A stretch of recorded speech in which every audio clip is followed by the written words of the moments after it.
Well, welcome back. It's been, Hey. 4 months? Yeah, this is Joe Weber. I do Weber Dental, and this is my son Drew. And we had coffee talk with Joe Weber. Well, we still do. It's We just, still do.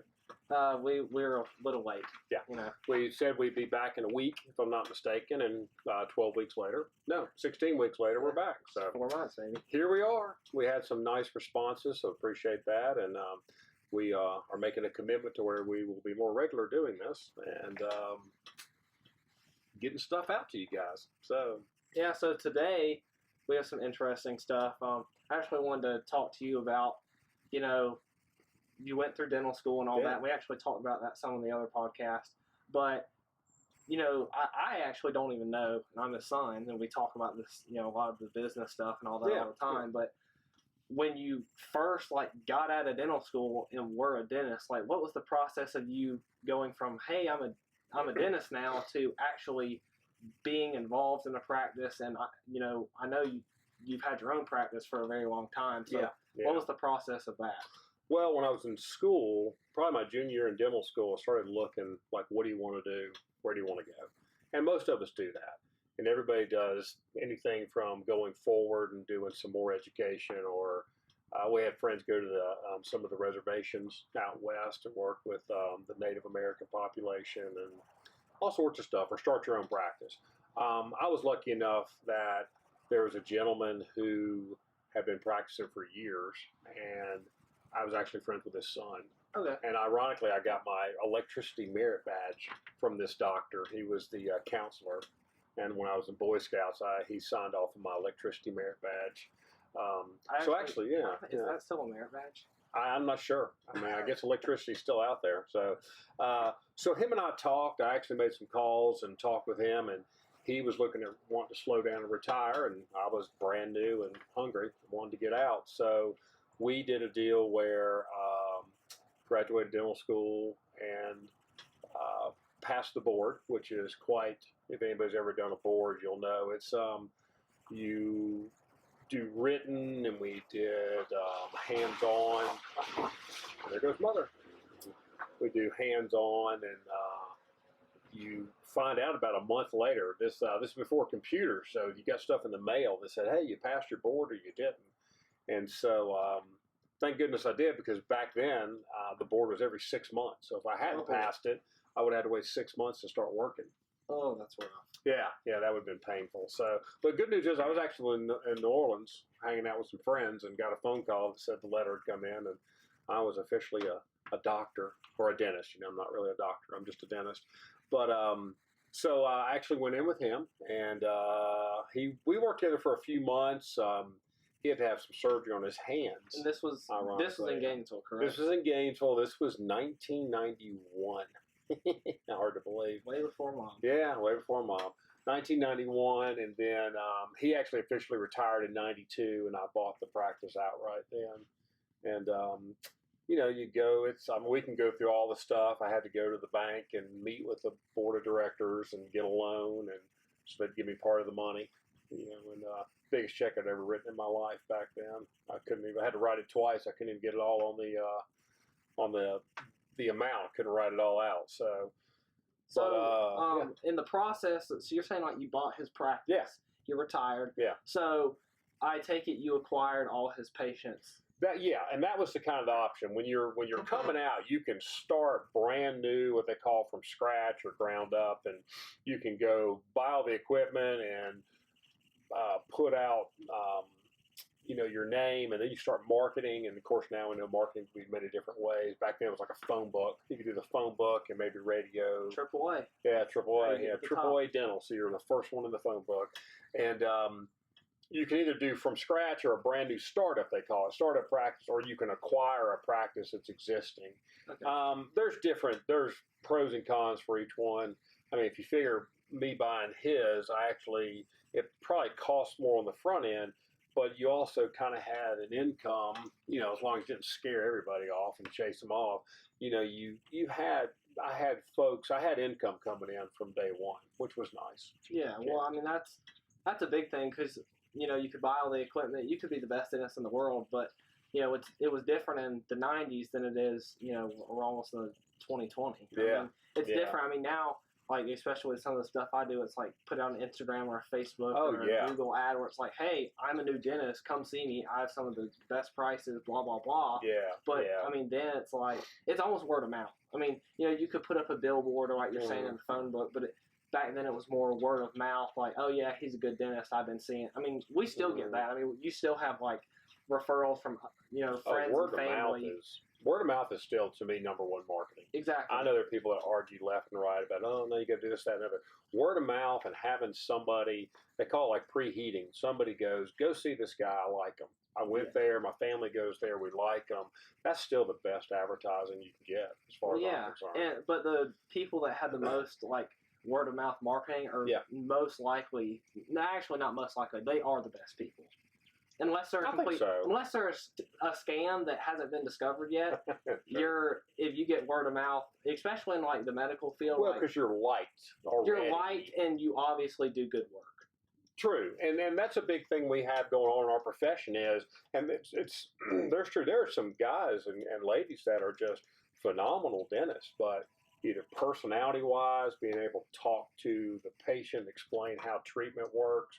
If you can't communicate, you can be fantastic, but you have no one coming to your door, and you're being allowed to work on, and that happens all the time. That's a big conversation that a lot of us have is, you know, communication skills and talking to people where they kind of get it, and you know, unfortunately, there's some guys that are probably horrible, but everybody loves them, and unfortunately, over the years, I've seen some of that work. You know, you'll see somebody. Well, I know you talk about that, but it's like, oh, I went to this guy this many years ago and blah, blah, blah. I mean, like we talked about before with implants, like if you take care of your stuff, it'll last a long, long time. Mm-hmm. And absolutely, you know, in every profession, every business and marketplace, there are good people that do good work and are, you know, if they screw something up, they're going to fix it for free or something like that. And then there's the people that, you know, aren't honest and don't do good work and, you know, eventually, you know,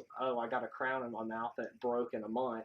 Yeah. And I wasn't, you know, eating on, you know, Jolly Ranchers or like mouth breakers or anything like that. You know, I wasn't eating that. I was just being normal and, you know, taking care of my teeth and, you know, this came out or whatever. So you have both. Oh, yeah. And I think social media has, or just the way we can get information out, I think if, you know, everything is transparent now. So I think like reviews, reviews are a huge thing. I think if you're not doing good work or you're pulling something over on people, I think the chances of getting caught is a lot higher than it was 20, 30 years ago.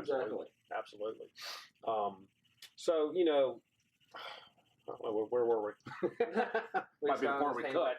But no, that's good. I mean, like, back to internal referrals are still, I think, your best. Yeah, it's always going to be your best. I don't really think that's ever going to change. Yeah, because we are, you know, we go where people ask us to tell us to go, or just that way. We're still a herd animal, you know. Yeah, you know.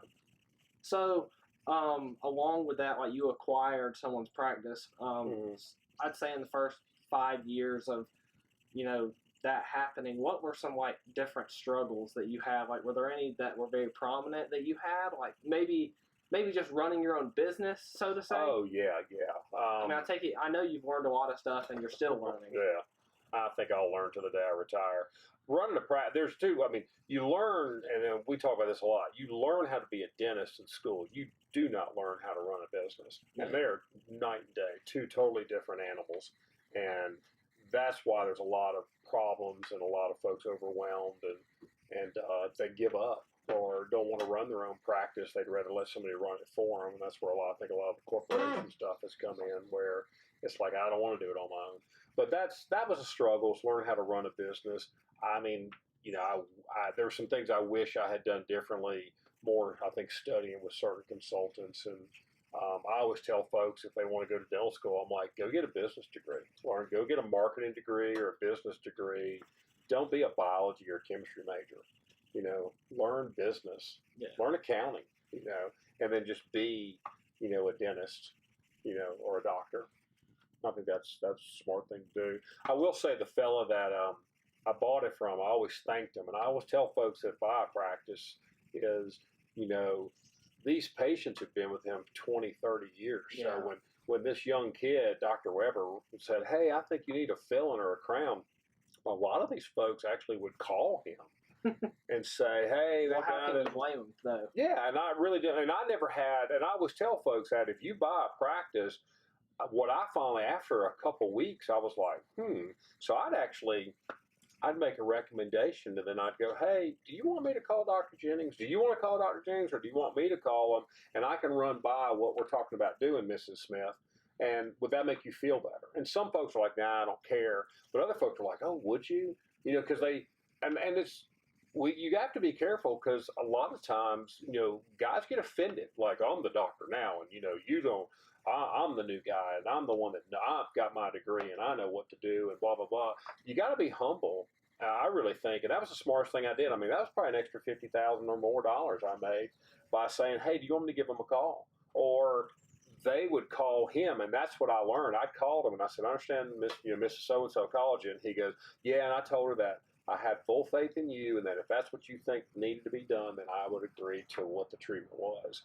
But it made the people feel better. Yeah. And also, it's true. I mean, my goodness. I mean, now I'm that guy. Some new guy comes in or lady comes in now, now I'm the one that they probably want to call. Hard to accept. Yeah. Well, I mean, now it's like. I'm getting older. You're talking about that. I mean, I know you've had some patients with you for, 25 years? Maybe yeah, I've had some that hung with me the day I walked in. They didn't leave. They stayed. And that you lose, and I was warned, they said you lose about 10, 20%. There are some people that want to leave. They're waiting for the other doctor to retire or quit before they leave, because they don't want to hurt their feelings. And that doctor had warned me. He goes, look, you're going to lose some people. They're going to leave because they've been wanting to go because their cousin's a dentist now, or their friend or their neighbor, but they didn't want to hurt my feelings. Now this is a perfect opportunity to leave. So, that's just, it is what it is there. So but he was very helpful. So I know, talking about that, losing people. Yeah. Are there other, I mean, you've been a dentist for what, almost 30 years? Are we over 30? No, not yet. Not over? Not yet. No, I know we're over 25. Over 25, under 30. Okay. So in that time, what are some big, are there any huge roadblocks? I know moving was a big one, and we'll talk about that in a minute. We'll go into that next. But were there any big, I'd say money or equipment, or I feel like that's a big one, money, equipment, stuff like that. Yeah. What are big roadblocks, when you first came in, and even, I'd say your first 5, 10, 15 years of I think what you got to be careful of coming in is, this is my personal opinion, is you don't need everything. And you got to be careful with the dental supply companies and the equipment companies, because they want to sell you everything. Of course, they want to sell you everything brand new. And I ruffled some feathers with some of those guys, but like I told them, I said, I got a family to feed. I bought some dental chairs that looked brand new, worked fantastic, but they're not brand new. They're 4 or 5 years old. And but they were a third of the quarter of the price. So, when we moved, I bought 3 chairs that was less than buying one brand new one. Well, from a business standpoint, are you kidding me? I mean, you want to go spend $25,000 on a chair when you can spend $7. And what's the point? Because no one's going to know the difference. I asked one equipment guy, because like I said, one of them got kind of offended, and I was like, man, does it do the work for me? And if it does, and I can go read a magazine, then I'll spend $25,000. But if it doesn't, then I'm going to buy the one for $7. Which is still a lot of money. I think that shocks people. Yeah, for a dang dental chair. But they last forever. They hopefully, they should. But that's one thing is you can get in trouble because you always have to have the latest and greatest. You have to buy brand new. You got to watch, because folks will, and we can go over this later, they'll sit down and say, oh, well, you're going to spend this much money, but if you do just these 4 procedures, and if you just do 10 of them a month, it's going to do this and pay for this and pay for that. And that's not true, because you got to count overhead. So, one big thing for a while, and they're great, is a laser. And they're fantastic. I'm not cutting them. But you got to weigh how you do all the treatments, plus you got to factor in your overhead. When they present to you, they'll say, well, if you do these 5 procedures, and that's, you get $500 per procedure, and that's $2,500, and our loan payment is only $21, you make $400, blah, blah, blah, blah. Well, yeah, but your overhead's 60%. You got to figure that in. So you can't do just 5 procedures at $2,500. Put in 60% overhead. You've got to do, say, instead of doing $2,500, you've got to do, say, $10,000 in these procedures because you got to factor in your overhead. And people conveniently, and I'm not being negative to the sales folks. I think a lot of times they don't even know. It's just easy numbers. But you got to figure in your overhead. We can do that later. That's a whiteboard discussion. Might definitely be a whiteboard. No, that's a big thing. Is it's like, oh, this crown. I mean, crowns are what, $1,000? Like 14, 15, about 13, 1,400 bucks. So it's like, say, but hopefully you can get 15 to 25 years. That's kind of a big thing too. We had to buy a new washer and dryer, and I laughed because we spent like $3,000 or $4,000 on a washer and dryer. And this was, and they only lasted 6 years, I think. 7 years. It might have been 7 or 10. I mean, they no, were. It was. But I smile because there are times that somebody's like, they need a new crown after 15 years, and they're like, well, and I'm like, man, are you still driving the same car you drove 15 years ago? I've barely been alive for 15 years. Or so that is something we have to. But that's also on dentists to. You got to let folks know life expectancy of your work. And I'm trying to do that better because if you don't tell somebody how long it's going to last, they think it lasts forever. Well, which I would too. There's not the knowledge out there, so to say, like that. Most people aren't going to go look up like how long is a crown going to last me. It's more explaining it, and that's something we can do as well. Explain. Yeah, we will. Things. And like I said, we've said before, it goes back to it's got to be done right on the front end. But then you got to take care of it also. And that's a big thing we see is people want things to last forever, but they don't, I've said it before, I think people take care of their cars better than they take care of their health. And that's just not teeth, but I've seen that. I mean, I'll see somebody pull in a Mercedes and I'm like, they take better care of that car than their mouth. Well, you got to think, say you get a crown for, it lasts 15 years and it's $1,500. Yeah. That's $100 a year. You spend more on Netflix. I mean, you spend more on Netflix or TV or stuff like that doesn't even matter. But a crown, you have to think you eat every day. Hopefully, you eat every day. You eat every day. You drink. Yeah. And it'd be neat if you could actually break stuff up into 10, 15-year payments. I mean, you can't do that, but you could, I guess. Well, I mean, that's why, I know a thing we're looking at is like the yearly plan, like. Say like a yearly cleaning plan and stuff like that. Yeah, so, they also give a percentage off on like dental work or like emergency visits. That's another whiteboard. Like emergency visits and stuff like that. But that's so mostly just treatment. Yeah. Yeah, but say instead of people paying, I got to come to the dentist, 3-4 times a year, so to say, and I have to pay like in big chunks. It gives you an opportunity to pay monthly, as a yearly plan and stuff like that. So that's something we've actually. Well, it's monthly fees. Like somebody was saying the other day, and it's true. Is like Netflix is what $15 a month, or like you get cable TV, you get cable and phone and all that. You pay $150 a month. Well, what if the cable company looked at you and said that'd be $15,000? Yeah. For 5 years, you're like, huh? But it's $150 a month. You can handle that better. That's just because we are a month-to-month society. Oh, yeah, very for sure. much. What's my monthly payment? And I'll see if I can figure it into my budget. Exactly. Definitely. No, monthly is for sure. Yeah. I think my ADD's kicked in because we're all over the place. So let's reel back in doing well. He's a master at taking the video and moving it around, so we can do that. So no, I mean this is just raw, like uncut. I mean, all these topics we're talking about, we can go in more in depth, and we're going to make a bunch of different stuff, and we'll be back before 4 months. So yes, remember. I mean, that's why. With this on the Coffee Talk channel, at least we have a Weber Dental channel as well. If you'd like to check that out, that is strictly dental stuff. This is more. We're talking about dentistry right now, but that's your business, that's your livelihood, and we're talking about business concepts and life concepts. There's a lot of stuff in here. It's not, it's not just dentistry, and we don't. No, because that's boring. Yeah, exactly. I mean, after a while, I get bored. We got another channel for that. We got other stuff to talk about. But so let's say we have rambled a little bit, but I want to talk about probably our biggest roadblock, because I mean I was alive for this one. I remember all this was trying to find a new office and trying to move. That was educational. It was years. Yeah. And that was years of, hey, puppy. Well, and I looked for years. I mean, I knew that I needed to move 10 years ago. or more. And we'd look, and then you just never could find what you wanted, and just it never felt right. Well, you don't want to be unhappy. You don't want to be uncertain, and if you're going to move and spend a lot of money on moving and all that, you want to be happy. And every move we looked at, everywhere we looked, there was always a compromise. There was always something that goes, yeah, this is great, but that building's great, but I remember one was like, oh yeah, this building's nice, and we're going to do blah blah blah, but you don't have like parking spaces or something. Oh, that was when that was actually, and I learned that was actually leasing. And God bless the guy I was leasing from. That was an interesting one. They wouldn't guarantee me parking. And I was like, God, I got to have parking. Well, everybody's real nice. I'm like, I don't care how nice people are. I got to have parking, guaranteed parking places. Yeah, especially near then that guy had something in the contract where it was like. Couldn't he go up on the rent? He could go up. If he went up on the rent on everybody else in the complex, he could go up on mine, like 20%.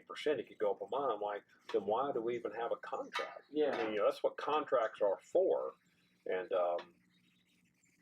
he was more worried about that. I understand. I mean, everybody's got to make money. Well, that was back when everybody was scared about inflation going up 8,000%. The Weimar Providence from Germany after World War I. And just that was some, I wish I'd recorded them. Those were some educated. Those were not educated. Those were some interesting conversations. But it taught me that if you can be your own landlord, yes, and so we were, and that's just to talk about true blessing. That was when we finally found where we moved to. I still laugh. I pulled in, looked at it, and said it's too small. There's not enough parking, and left. And then it was actually one Sunday after church. I was driving for some reason by myself, and I was like, go back and look at that house again. Well, then I drove to the back of the house and found 9 parking places that were sitting back there. I was like, well, that's interesting. Yeah. There are only 4 or 5 in the front. And then I could actually see the addition because we did an addition to it. We added 700 feet, I think, to it. And as I was sitting there, I could actually visually in my mind, I could see the addition where I needed to make the addition. And, it worked out. We're there. So sometimes I wish that we still had more parking because sometimes it gets really busy. And well, that's how you know it. I mean, but it's a good thing. It's a good thing that we're worried about parking spots. Yeah, and the patients they're cool. I mean, our patients are really. It's just funny because they're like, I had to park at the Publix across the street. I'm like, oh, I'm sorry. They're like, it's okay. Yeah, they don't care. That or on the side of the road, like on the little side, road over there. It's not a bad spot. I'll park there. Yeah, but. I mean, that's a blessing is we don't have enough parking spots. Yeah. I was talking to a guy about that today. It's like, if you got a problem in your life, but you can fix it with a checkbook, you don't have a problem. Exactly. And and unfortunately, there's a lot of folks that run around thinking they got problems, and you don't have problems. Yeah. No, I know. You got a family member with cancer, or one's died on you, or that's a problem. Exactly. Not having enough parking places. We that's think fine. it is, but it's not. No, it's not. No, I remember that because Mom got diagnosed in 2014. That was 5 years. Are we at? This will be 6 years. Like 6 years. New Year is when we moved into the office. We moved January 7th. Will be 6 years. Yeah. Yeah, I remember. Been there 6 years. So it's still new to us. No, I mean, we're still and where we were. That was always the motivation. I always laugh because it's an old house. We went in and just gutted it and renovated it. And I always laugh because I was moving stuff from the other office. And, there were days I was working 20 hours.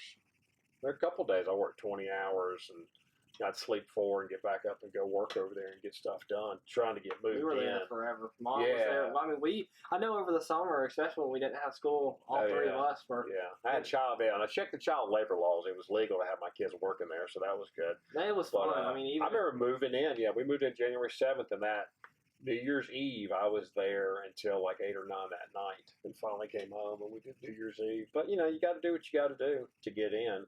And, but I would say I'd leave the other building and I was just exhausted. And you'd open up the back door and you'd see the new lights and the way it was kind of like glowing, like welcome back. Like, our pots getting stolen and yeah, the pots got stolen after we moved in. The potted plants got stolen, and then Actually, the air conditioning units, we were going to get rid of them anyway because we had to buy new ones. But I thought the contractor had gotten rid of them, and he thought I got rid of them, and somebody took them. So there were some folks with kind of like some sticky fingers around there that decided that they thought that they'd be better served if they had those than us. So.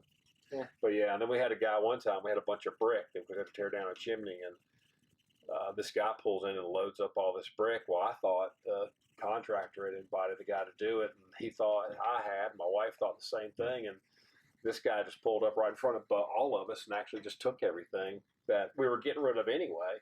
And I said, I wish I'd known I had brick around the building. He could have made out like a field. I would have.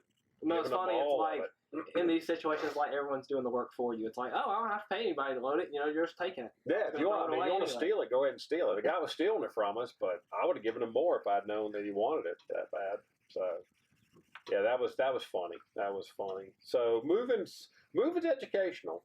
I guess any type of moving your family home. Well, because when you move offices, you moved all your, like, I know you got new chairs. Like some, but we moved some of the old stuff too. So yeah, it's like what was the process for that? Because we moved most everything over during like the Christmas New Year's break. Yeah. Which we like this year, like you're taking off Thursday's your last day, and then you don't work again until the beginning of December. So first of January, actually, we're almost off 2 January. Weeks. Sorry, wrong. Yeah, I learned years ago. No matter what people say, no one wants to come to that off. No one wants to come see me between Christmas and New Year's. So I finally learned to just shut down. But when Christmas and New Year's is the middle of the week, you're kind of stuck. Yeah. Because it's like, okay, I can work Monday.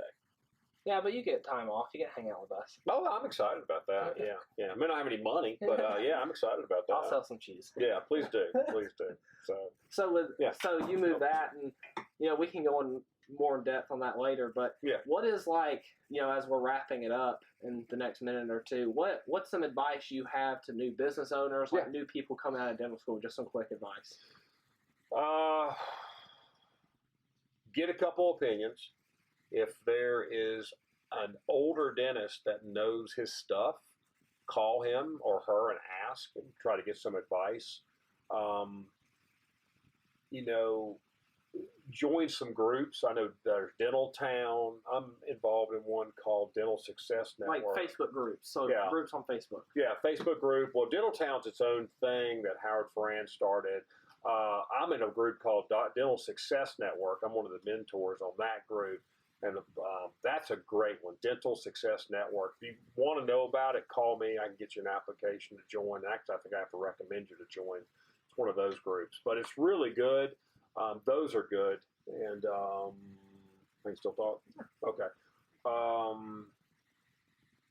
think the biggest thing is don't think you know it all, because you don't. So get some good mentors and some good advisors. And get some good advisors that aren't making money off of your move or off of your purchase. You want, what's the word? People, you just want people that truly care about your success. Yeah, and nothing against, but if the guy's getting a paycheck or a percentage of what you do, understand where that advice is coming from.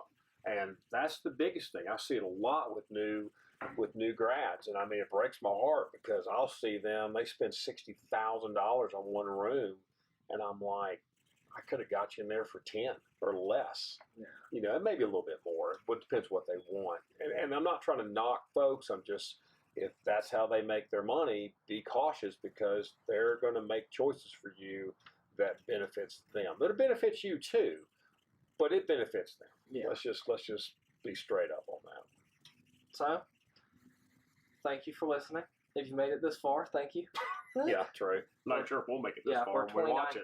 29 minutes in. Oh, I have to. I have to watch it. But, no, thank you, and we'll be back soon. All these topics this is kind of like a broad thing of, how'd you get in and stuff like that, but we'll go more in depth later, but, if you have that might be Mom calling. So. She just called me. Yeah. Once you answer the phone, please. Yeah, let's leave that in the video. One thing that never happens, just send me a reply if you have teenagers that do not know how to answer a house phone. If they want to talk to me, they'll call my cell phone, which Mom did. So we better go. All right, y'all have a great day, and be blessed. Thank you for watching.